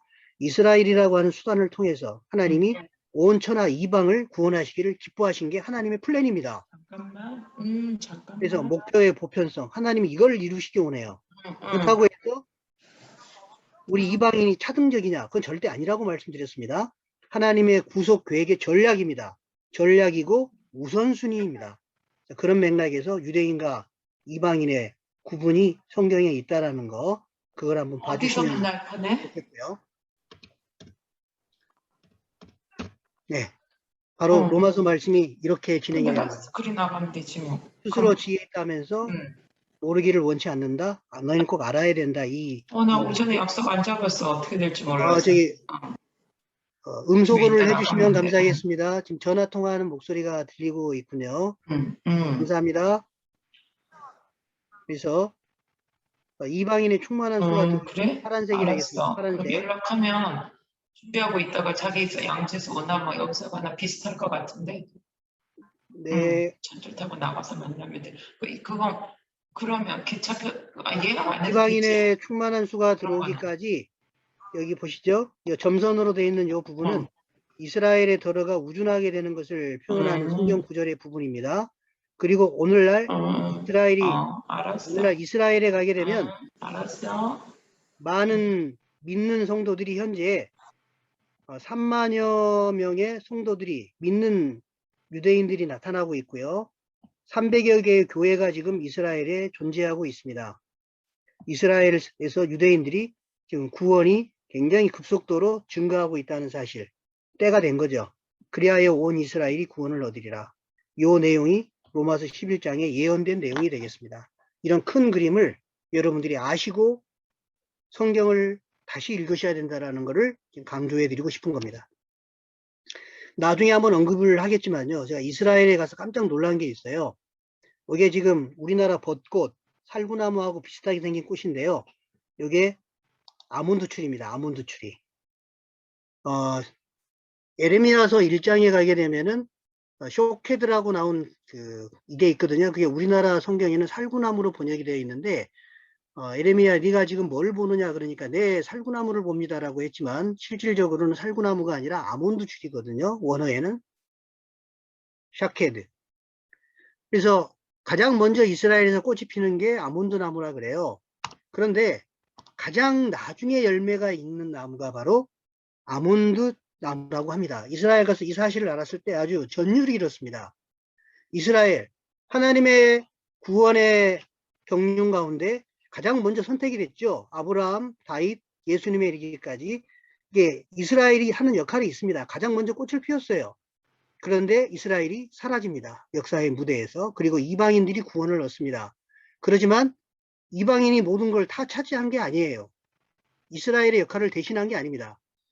이스라엘이 해야 될 또 역할이 있기 때문에 이스라엘이 다시 역사의 무대에 올라오게 되고 성경의 그 아몬드 나무처럼 가장 나중에 열매가 익어가는 그 아몬드 나무처럼 그리하여 이 모든 과정을 통하여 이스라엘이 다시 구원을 얻게 될 것이다. 하나님은 처음 선택했던 이스라엘을 버리지 않으십니다. 로마서 11장 1절. 하나님이 이스라엘을 버리셨느냐? 그럴 수 없느니라. 로마서 11장 29절. 하나님의 은사와 부르시면은, 이스라엘을 부르시는 그 부르시면은 후회하심이 없느니라. 영어로 이 후회하심이 없다라는 말은 영어로는 이 리버커블, 철회할 수 없느니라, 변개할 수 없느니라, 이렇게 표현되고 있는 단어입니다. 지금까지 이스라엘을 통해서 공부하시게 되면 앞으로 여러분들은 일과에서 제가 교재에 보시면 교재를 캡처해 왔습니다. 1과 이런 내용들을 다루게 될 거고요. 2과 이런 내용을 다루게 될 거고요. 3과는 이런 내용, 4과는 이런 내용, 5과는 이런 내용을 다루게 되실 겁니다. 시간의 순서대로 나갑니다. 창세기에서 계시록까지 흘러가면서 굵직하게 꿰뚫는 내용이 무엇이며 구체적으로 다뤄야 될 언약에 대한 내용, 예수님에 대한 내용, 그 다음에 초대교회와 디아스포라 이스라엘 역사에 대한 내용, 오늘날 이스라엘이 회복되고 예언이 성취되고 있는 내용, 그리고 다시 오실 예수님에 관계된 그런 내용, 거기에 따른 우리의 역할, 이런 식으로 시간의 흐름대로 공부를 하게 되실 거고요. 공부를 제대로 하시고 나면 머릿속에 이 표가 그려지셔야 되고, 만약에 칠판에다가 그려가면서 설명하게 되신다면 이런 식으로 제가 언뜻 그 그림을 그렸잖아요. 이런 도표를 그리듯이 여러분들도 이렇게 그려가시면서 머릿속에 그림이 그려져서 꿰뚫어서 사람들에게 각 과의 내용들을 설명해 주실 수 있는 그런 능력을 갖추어 나가시기 바랍니다. 그러면 여러분들이 이제 여기에 따라서 여러 가지 관계되는 성막에 대한 내용이나 절기에 대한 내용이나 또는 앞으로 미래에 일어날 일들에 대한 내용이나 등등등, 또는 예수님의 십자가의 보혈에 대한 내용이나 또는 뭐 알고 있는 제자 삼는 사역에 대한 내용이나 많은 내용들이 이 흐름 속에서 들어와서 한 모듈이 돼가지고 붙어 있게 될 겁니다. 눈덩이처럼 지식이 잘 불어나게 될 것이고요. 파지할 수 있는 힘을 주시게 될 거고, 이러한 내용들을 함께 있는 성도들에게 선교지에서 가르치시게 되면 또 놀라운 일들이 일어나게 되리라고 저는 생각을 합니다. 네, 한 가지만 더 언급해 드리게 되면 불가불 하나님이 운행하시는 이 역사는요, 언약의 역사인데 일과에서 자세하게 설명할 겁니다. 언약의 역사에 대항해서 사탄도 이 하나님의 언약의 역사가 이루어지는 걸 막고 있습니다. 메시아가 오는 걸 막지요. 초림 때 예수님이 오셨습니다. 근데 실패했죠. 예수님은 오셨습니다. 사탄은 막지 못했습니다. 그러나 이때만 오는 게 아니라 언제 또 오십니까? 재림 때 또 한 번 오십니다. 그리고 역사가 완성이 됩니다. 사탄이 만약에 바보가 아니라면 초림 때 막지 못했던 예수님 언제 또 막아야 되겠습니까? 재림을 막아야 됩니다. 그래야 자기의 멸망이 저지가 되겠죠. 바보가 아니라면 사탄은 그걸 위해서 열심히 뛸 겁니다. 그래서 하나님의 역사가 완성되지 않도록 사탄은 반역의 역사, 저항의 역사를 창세기부터 시작해서 계속 해왔고요. 그 역사가 바로 아달랴, 하만, 헤롯 이런 사람들이 예수님이 오는 걸 막기 위한 역할을 했던 겁니다. 오늘날에도 예수님 초림 이후에도 다양한 역할을 하고 있는 걸 세상 역사 가운데서도 볼 수 있으셔야 됩니다. 특별히 이스라엘과 관계해서 이런 내용들을 앞으로 남은 5주 동안에 5번에 걸쳐서 공부를 더 하시게 되겠습니다. 자, 다음 시간에는 일과 이스라엘의 선택과 언약에 대해서 공부를 하게 될 테니까요. 여기에 대해서 공부를 해 오시기 바랍니다. 아브라함, 시내산, 다윗 언약이라 그래서 아브라함, 다윗, 그리고 이 사이사이에는 몇 가지 중요한 언약이 있죠. 새 언약에 이르기까지 교재에는 7가지 언약이 다 언급이 되어 있습니다. 하지만 총 5가지 괄호 만들기 위해서 5장으로 만들기 위해서 제가 중요한 것만 아브라함 언약과 중요한 것만 일단 언급을 했으니까요. 나머지 것들은 교재를 보시면서 채워 넣으시기 바랍니다. 다음 시간에는 제 1과 이스라엘의 선택과 언약을 시간 순서대로 창세기부터 쭉 진행을 해 나가도록 하겠습니다. 네, 여기까지가 제가 오늘 여러분들에게 서론 총론격으로 전체를 한눈에 보여드리는 그런 내용이 되겠습니다. 자, 저희